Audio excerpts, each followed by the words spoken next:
So this is my 2014 Lamborghini Gallardo, and in my opinion, the Gallardo is the best modern classic supercar that you can buy in today's market. Now, a classic car in today's words honestly means a car that's about 20 years old. The Gallardo name is now 20 years old.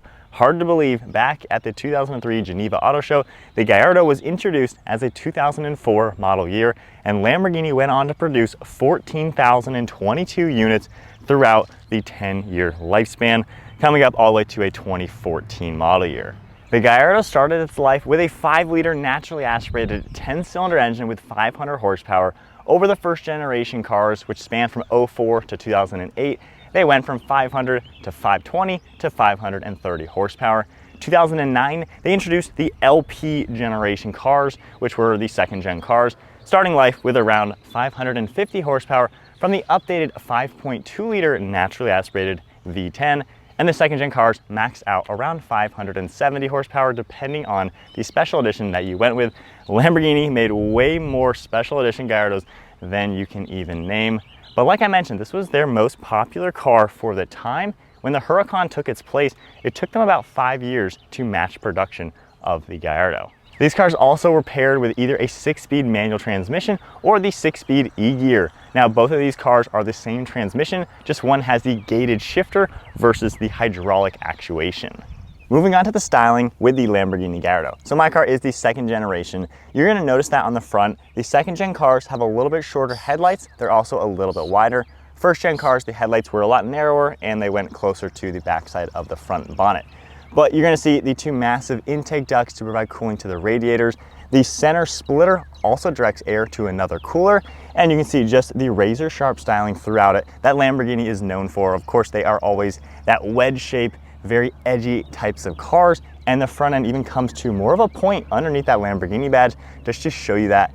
And the whole front end slopes right into the windshield, giving you that specific wedge-shaped Lamborghini look. That styling is really shown off at the side profile. You can see how this car looks like a wedge. It has a perfect shape. I absolutely love it. There's also more edgy designs, like on the side mirrors. They're very pointy. They have sharp razors to them in the front portion. They protrude forwards as well to give it that angular design. And I love how the glass just is also seamless for the side profile. You have more sharp and flat lines throughout the side profile going to the rear. There's even more intake ducts on the side for the oil coolers, as well as another radiator. You have a top mounted intake scoop to get fresh air into that air filter. And my car, I've added the Superleggera style rear wing just to give you that extra performance flair. This car also has the nice 19-inch wheels found more commonly on the first-gen Superleggera, as well as a few second-generation special edition cars. My car, being one of the last year rear-wheel drive versions, is outfitted with these wheels, which is a nice touch. And I love the red brake calipers, 6 pistons up front, 4 pistons in the back, drilled and ventilated rotors all around. And the Bianco Monocerus color looks fantastic with all the black and gray accents. And then in back for the second gen Gallardos, the taillights are also going to be more flat and wide versus the more square shape on the first generation cars. They also have that Y shape in them that you even can notice on the headlights. You're going to see a lot of that hexagonal Y-shaped design starting in the Gallardo, which you are now very familiar with on the Aventadors and as well as the Huracans. You also get this really wide rear mesh grille versus the 3 individual ones on the previous generation cars. Of course, Lamborghini script, and then a nice set of exhaust tips with a huge rear diffuser. The back end really carries out the design very well with the Gallardo and just complements the entire shape. It's a wide looking car in back, and to me, it is absolutely perfect. One of the reasons why it is the best modern classic. It looks the part, in my opinion, one of the top best looking cars ever made. Now, when you first sit into the Gallardo, you're gonna notice the roofline is pretty darn low. The windshield, while it's very long, it looks about this big just because you have that wedge shape on the outside, which translates to a very low roof on the inside. The entire interior is covered in beautiful Italian leather, and it smells amazing when you hop into a clean car. You do have a pretty decent amount of storage. There's a cubby on the left side of the steering wheel, which is perfect for a cell phone or a pair of sunglasses. There's cubbies on the door panels, a decently large shelf behind the seats that you can actually fit maybe 2 small lunch boxes or 2 small backpacks.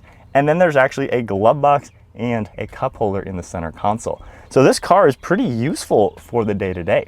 Now at 5'11", I would say I'm getting towards the upper height level that could be comfortable in this car. Sitting here, I do have about 1.5 inches of headroom, and with the seat and my legs aren't exactly the most comfortable. They're a little on the bent side, so you got to get that sweet spot with these power seats to where you have enough recline to feel like you're not sitting straight up or into the ceiling. You also got to find that sweet spot, lowering the seat low enough to where you actually fit comfortably and have good legroom. The seats themselves are kind of hard, not all too much padding. And if you go all the way down to the floor and lower this, you actually feel like you're sitting on the floor. So you have to lift it up about 1 inch to make it to where the bottom of the seat has a little bit of a pocket for you to sit into. Some of the interior ergonomics are also a little bit interesting. So you have the paddle shifters for the e-gear cars. They're only about 2 inches and they're only on the upper portion. They're steering column mounted. So when you're turning the wheel, they're gonna stay put.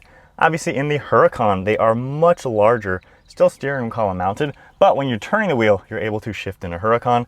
This car, you do have to always make sure you put your hand back in this position, basically 9 and 3, to make a shift. The window controls are on the center, on the left side and on the right side for your 2 windows.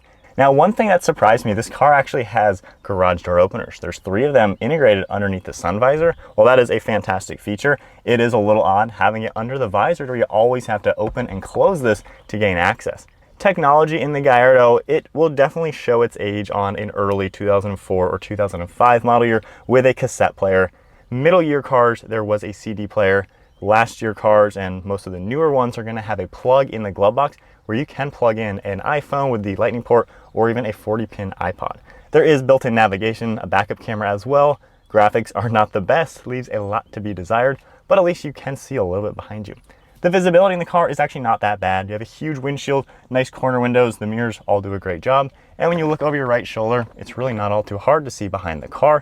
And the left shoulder, when you look that way, the window is absolutely massive.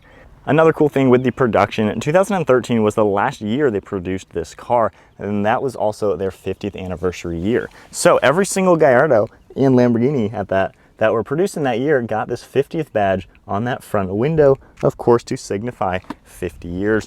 And in the current generation, the 2023 model years all got the 60th badge. So all of the 2014 Gallardos are going to have that 50th logo, and probably a couple 2013s, if any were built in the year 2013, are also going to see that badge.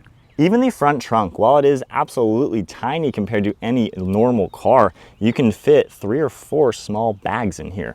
So my wife and I have been able to go grocery shopping in this car, fit a massive lunchbox, my camera bag, or just a small travel bag. So for being a mid-engine supercar from nearly 20 years ago, as far as the design goes, this car is a super useful vehicle that you really don't have too many storage issues with or issues with some modern technology. So to start off driving the Gallardo,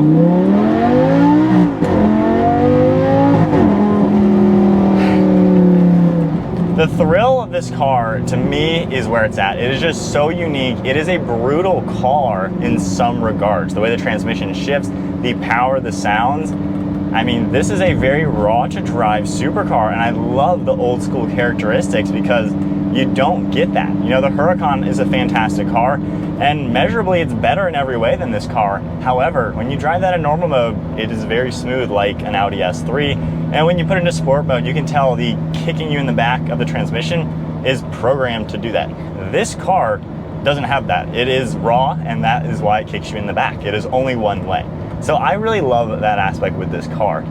Now, the Gallardo gets a little bit of flack from the transmission, especially the E-gear. You know, the gated manual is amazing. It's like your typical stick shift, which is super awesome, very rare to find, and very, very expensive, especially on these second-gen cars. But when this car came out, the second-gen car, 2009, the Ferrari F430 was kind of on its last legs, and the Ferrari 458 Italia came out pretty much around that same time, give or take a couple years, that had a modern dual clutch transmission. It was a very modern car. Even from today's standpoint, that car feels like it could be brand new.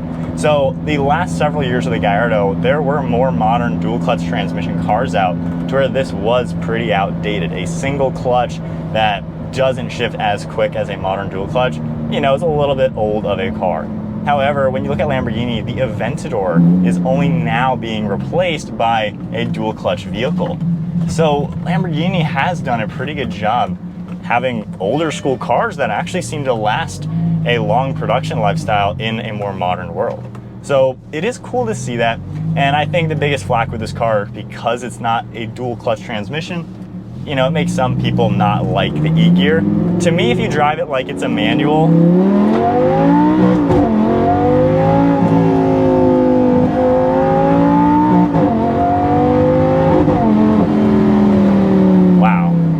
if you understand this transmission as if it were you shifting with a stick shift, it makes it to where it doesn't feel slow or anything. In Corsa mode, where we were just at, I mean, those are violent. They kick you in the back every gear change. It is just on and then bang, right into gear. In sport mode, it's a little bit more forgiving. That's kind of the normal drive mode.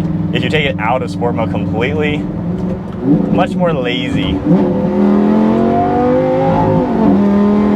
as you can tell. So there's a character about this car that you just don't get in other vehicles, and to me that's why this car is so special. It's a dying breed where more and more modern supercars, they are getting so easy to drive. Anybody can take a brand new supercar and just put it in normal mode, and it's really not all that crazy to drive. And for me, obviously a supercar isn't your daily. It's not what you'd use every single day of the week to do every single task. And when the supercars get easier and easier to drive, while it ends up selling better, making more money for the manufacturers, translates to, yes, much better, faster track times and things like that. But I think a lot of the supercars, the character comes alive when they are just raw on the streets. And for me, what I love about this car, while it's my dream car, I'm trying to drive it as much as I can. I've already put 2,000 miles on it. We are 40 miles away from ticking 20,000 miles in this car.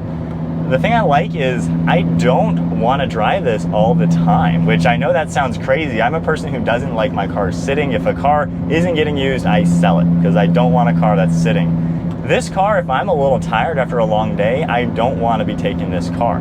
This car takes a lot more attention to drive than your typical vehicle.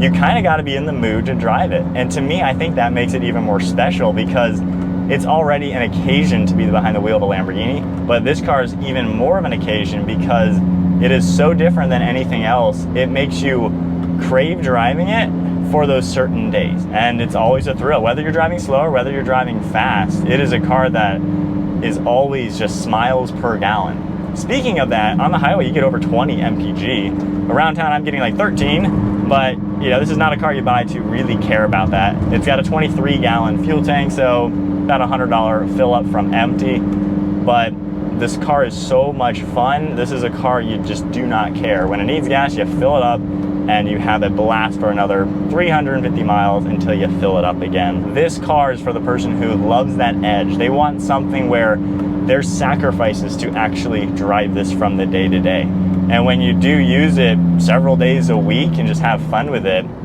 you know, you'll feel those little sacrifices, but they're also worth it because it is incredibly rewarding to drive.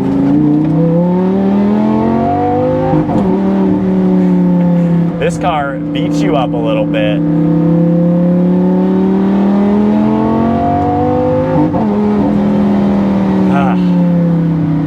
And is by far the coolest car to drive without going crazy. The Aventador would be the next step, but that's like almost 3 times the price. This car is that perfect sweet spot. Nothing beats it. So ending thoughts with the Lamborghini Gallardo. If you are looking for that perfect blend of an old style supercar with the modern touches to where it doesn't really feel that old to drive in the modern era, the Gallardo, in my opinion, is that perfect blend. Now, 2004 is now technically a classic car at 20 years old. So for me, the 2014, you know, the last year they ever made this car, is that perfect blend. It has Audi in it with the engine and the electronics to where it's actually not hard to maintain and keep on the road, but it still has the soul of a Lamborghini to give you that wild driving experience, the wild shapes, and all of the fun aspects you would want in something wearing the Lamborghini Bull. Now, the Ferrari F430 is probably the closest competitor, like I said. This car is more modern, it has more technology. Honestly, it's more fun to drive in my opinion. I think it's more brutal, it's faster, and given it has the Audi integration, it's a little bit easier to work on. The Ferrari is all Ferrari. So this car, to me, is that perfect blend. I'd love to hear your guys' thoughts. What is that supercar that has the old school characteristics, but is actually new enough to feel like it's not that outdated? In my opinion, this is that. You know, the word modern classic is kind of a new word we're hearing lately, as a lot of the cars that most of us grew up with as being new are now becoming 20 years old. So this car is that modern classic. It's got the classic old school Lamborghini, but it's also new at the same time. The characteristic is unmatched. I don't think there is a better car than this if you're looking for that type of blend. Of course, there are more modern cars that are faster. This still is 0 to 60 in about 3.5 seconds to 3.9 seconds, depending on if you're rear wheel drive or all wheel drive. And to me, that is plenty fast enough. The character alone is what will sell a lot of owners on these cars. So comment below, what do you guys think? What is your perfect car that's a blend of old and new, sub $200,000? So that is it. Full look at my 2014 LP550-2, one of the last 200 Lamborghini ever built. And it is an amazing car inside and out. If you enjoyed the video, give it a thumbs up, hit that subscribe button to stay tuned for plenty more content. And I'll see you all in the next video.